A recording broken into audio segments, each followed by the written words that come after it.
अस्सलाम वालेकुम। बिस्मिल्लाहिर्रहमानिर्रहीम।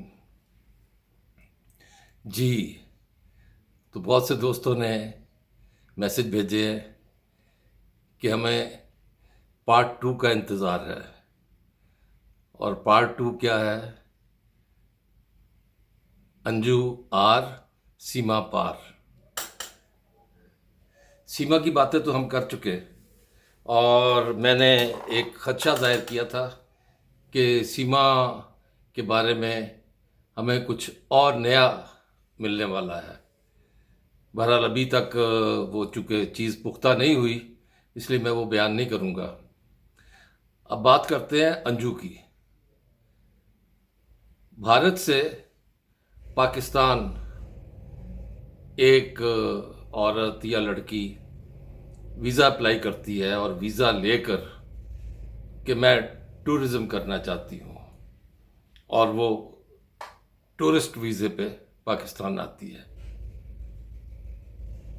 पाकिस्तान हर टूरिस्ट का खैर मकदम करता है, बिल्कुल, किसी भी मुल्क से आए। लेकिन पाकिस्तान से भारत जाने वाले टूरिस्ट जो हैं, उनको वीज़ा नहीं मिलता। ये क्या वजह है? उनकी छान पटक होती है। अगर उन्होंने कोई अपने मजहबी टूरिज़्म करना है, वहाँ किसी दरगाह पे जाना है, तो तब भी बहुत मुश्किल होती है। हुकूमत को बाकायदा दरख्वास्त करनी पड़ती है भारतीय हुकूमत से, फिर भी वीज़े नहीं मिलते। अब ये सूरत हाल जो है बड़ी दिलचस्प सी है।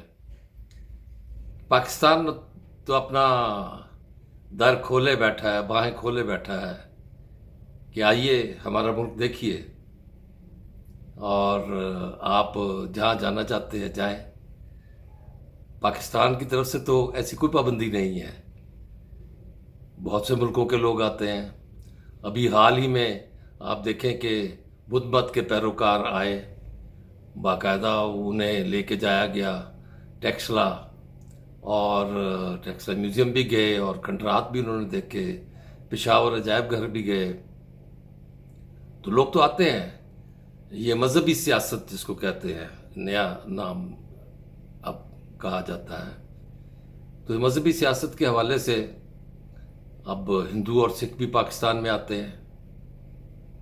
सिखों के लिए तो बाकायदा एक राहदारी बना दी गई है, जहाँ वो सुबह भारत से आकर और फिर वापस चले जाते हैं करतारपुर, और वहाँ से वापस जाते हैं। तो ये एक अच्छी रवायत है। एक दूसरे के मज़हब का एहतराम करना चाहिए और उनके लिए आसानियाँ पैदा करनी चाहिए। लेकिन जो सियाहत अंजू साहिबा ने फरमाई है, वो ज़रा देखने वाली है। अंजू आर आ गई और सीमा पार चली गई। अंजू को वीज़ा मिला है 30 दिन का।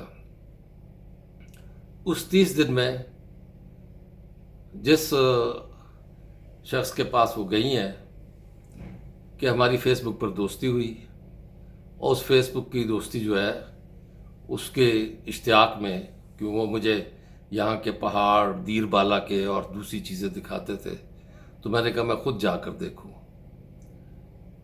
अब इसमें भी एक और पहलू है। ये मौसूफ़ा शादीशुदा है और ईसाईयत मज़हब से ताल्लुक़ है। 2 बच्चे हैं इनके। उन बच्चों को छोड़कर ये पाकिस्तान आई हैं। ये कैसी माएँ हैं? ये कैसी सियाहत है जो खामद बीवी के बगैर, अब बीवी खामद के बगैर, बीवी खामद और बच्चों के बगैर सियाहत करती फिर रही है। ये मायूब सा है हमारे दोनों मुल्कों के जो कल्चर में। चाहे हिंदू मज़हब से ताल्लुक़ हो, चाहे सिख मज़हब से ताल्लुक़ हो, चाहे ईसाईयत से ताल्लुक़ हो, चाहे इस्लाम से ताल्लुक़ हो, ये दोनों मुल्कों की माशरत में मायूब है। यही वजह है कि बार बार सीमा का खामंद भी और अंजू का खामंद भी वो भारतीय मीडिया पर और पाकिस्तानी मीडिया पर रो रहे हैं, चीख रहे हैं सोशल मीडिया पर। यदि खामंद दोनों के रो रहे हैं, और भाई शादी जिसने की तो उसने तो सारी उम्र रोना ही है ना, शादी जो कर ली। लेकिन ये काम जो है ना, ये बड़ा बहुत ही तकलीफ दे है। वो तो सीमा तो ले गई बच्चों को भी साथ, और अगले बच्चे की भी तैयारी कर ली, और अंजू दोनों बच्चों को छोड़ के आ गई। और फिर यहाँ आके उसको बच्चे याद आ रहे हैं तो अपने खामद को फ़ोन कर रही है। वो कह रहा है मैंने बात नहीं करनी, और अंजू का बाप कह रहा है कि ये तो मर जाए वहीं पे रहे। अब ये क्या सूरत हाल है? देखिए, मैंने पहले कहा कि मज़हब कुछ भी हो, कुछ माशरत के तकाजे होते हैं, और ये कोई ऐसे कोई मॉड स्क्वाड ना तो खित्ते से ताल्लुक़ है ना तबके से ताल्लुक़ है। तो इसमें बहरहाल अब उसकी कुछ तस्वीरें जो है वो वायरल हुई हैं, कुछ इंटरव्यूज़ के आए हैं। कुछ मीडिया ने कहा कि जी उसने नाम तब्दील कर लिया और उसने इस्लाम मज़हब इख्तियार कर लिया, और भारतीय मीडिया ने कहा कि उससे जबरी ये सारा कुछ किया गया है। जबकि जब वो पाकिस्तान में दाखिल हुई है और ऐसे इलाके में गई है जहाँ का उसका वीज़ा नहीं था, तो ज़ाहिर है वहाँ पे पुलिस जो है वो हरकत में आती है, वो पाबंद कर देती है। फिर जो उसका दोस्त, उसने पुलिस वालों के पास जाके उसके कागजात चेक करवाए और कहा कि ये मेरी मेहमान है, और फिर उसको ले गए। इस सारे सीन को भी बताया गया कि ये निकाह हुआ है और कोर्ट में हुआ है, जिसके लिए अंजू बीबी ने आके कहा जनाब ना तो मैंने अपना मज़हब तब्दील किया है, ना मैंने नाम तब्दील किया है, और मैं 1-2 दिन में वापस जा रही हूँ भारत।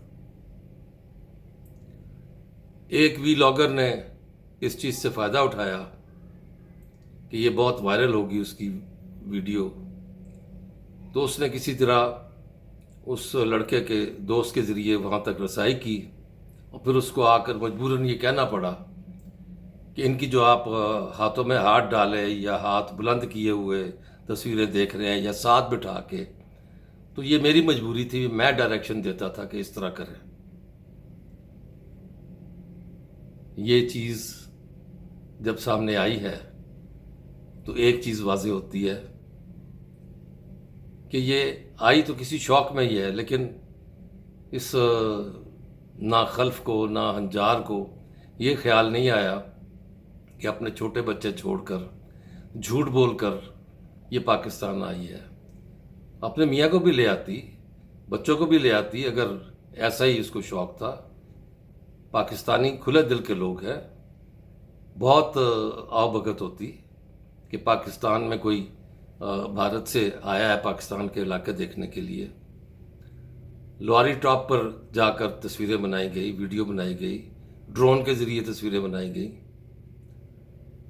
तो अब ये सारी सूरत हाल को सामने रखते हुए इतना मैं ज़रूर कहूँगा कि सीमा को तो भारत वालों ने अपना लिया बच्चों समेत। वो इसलिए भी अपना लिया कि यहाँ से उसकी शनाख्त जो है वो मशकूक है कि वो पाकिस्तानी है या नहीं है।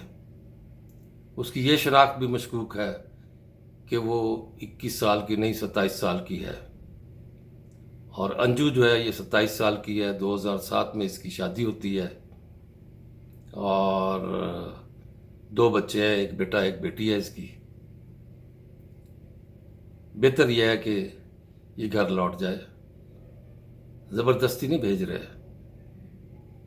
अपने बच्चों की खातिर इसको वापस जाना चाहिए। आप क्या कहते हैं? जी मुझे पता है आप क्या कह रहे हैं। आप यही कह रहे हैं ना कि पीटीआई के ज़माने में 12 रुपये रातों रात पेट्रोल महंगा हुआ था, है ना? हाँ जी। और अब इस पीडीएम के ज़माने में रातों रात 19 रुपये 50 पैसे पेट्रोल महंगा हो गया, और ये अब जा रहे हैं महंगा करके। वो सस्ता तेल रूस से आना था, उसके बारे में बड़ी मीम्स बन रही हैं। कोई कह रहा है कि वो खारिश का तेल था, कोई कह रहा है वो मालिश का तेल था। अब ये वजीर ममलकत पेट्रोलियम वही बता सकते हैं कि वो कौन सा तेल था और सस्ता क्यों नहीं हुआ। आलमी मंडी में पेट्रोल की कीमतें गिरी हैं, और आप वजीर ख़जाना मौसूफ जो जाने वाले हैं वो ये कह रहे हैं हमने आईएमएफ से वादा किया था, हम वो लेवी, भाई लेवी लगाओ या गोंद लगाओ, अब जाते हुए जो काम कर रहे हैं इसका खमियाजा आपको भुगतना पड़ेगा। ये इस तरह नहीं कौम आपको माफ़ करेगी।